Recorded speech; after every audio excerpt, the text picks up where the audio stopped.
The year is 1865, and the United States Civil War is over.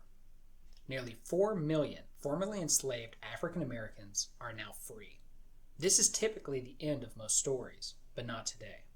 This is the beginning of ours. Two men, one only 9 years old and another still 3 years from being born, will play a leading role.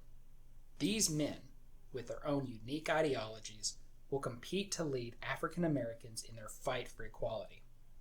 Their choices will shape the future of the United States. Today we will look at the fight for leadership for the newly emerging civil rights movement. Two men will play pivotal roles in this new movement: Booker T. Washington and W.E.B. Du Bois.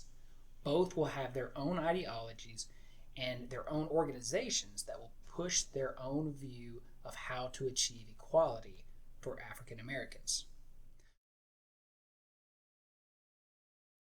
Booker Taliaferro Washington was born a slave in Virginia in 1856. Washington would spend the first 9 years of his life as a slave until he was finally emancipated. Following this, he would move in with his family to West Virginia.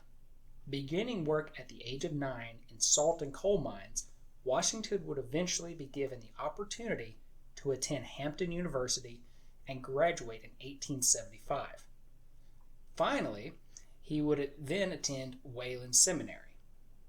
In 1881, Washington was chosen to lead the newly established Tuskegee Normal and Industrial Institute. Arriving at Tuskegee, Washington was disappointed to learn the condition of the school, but nonetheless found positives.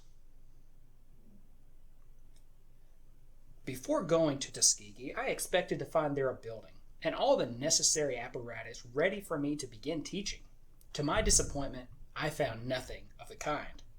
I did, though, to which no costly building and apparatus can supply, hundreds of young, earnest minds who wanted to secure knowledge. Under the leadership of Washington, the Tuskegee Institute would grow to over 100 buildings, 1,500 students that took classes in 38 trades by the time of his death in 1915. Washington believes in civil rights focused on vocational skills that would give African Americans economic security. Washington believed that only through gradual growth in wealth and culture would lead to African American respect and acceptance in white America. He would share his sentiments during a speech at the Cotton States International Exposition in 1895. These beliefs would become known as the Atlanta Compromise. No race shall prosper till it learns that there is as much dignity in tilling a field as in writing a poem. It is at the bottom of life we must begin, and not at the top. Nor should we permit our grievances to overshadow our opportunities. By this point, Washington had become the leading voice of African Americans in the South, though that position would be challenged in the following years.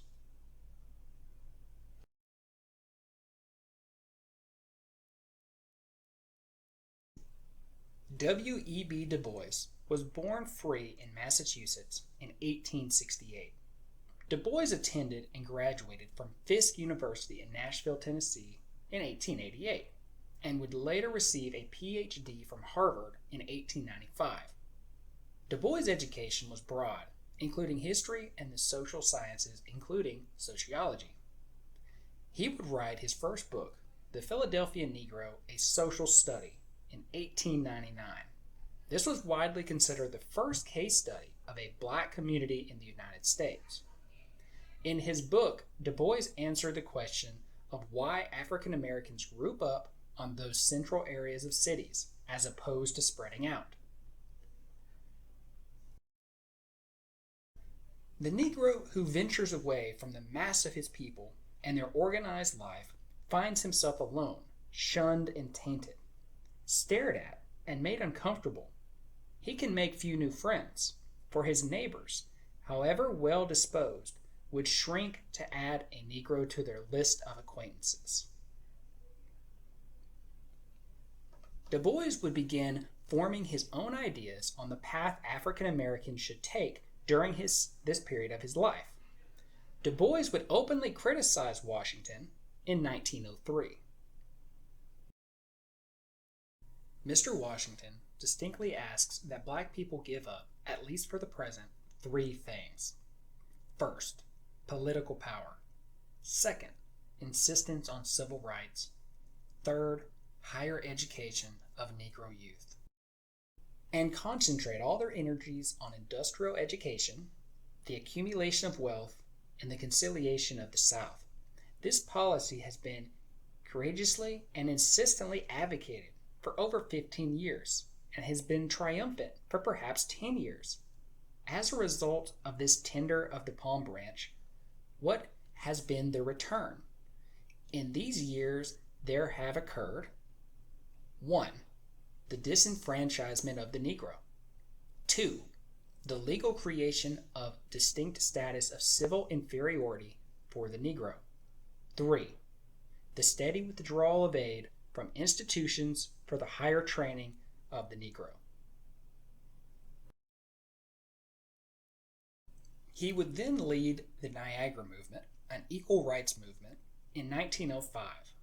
W.E.B. Du Bois was critical of Washington's emphasis on vocational skills that, in Du Bois' eyes, led to the loss of academic development and the loss of civil rights for African Americans in the South.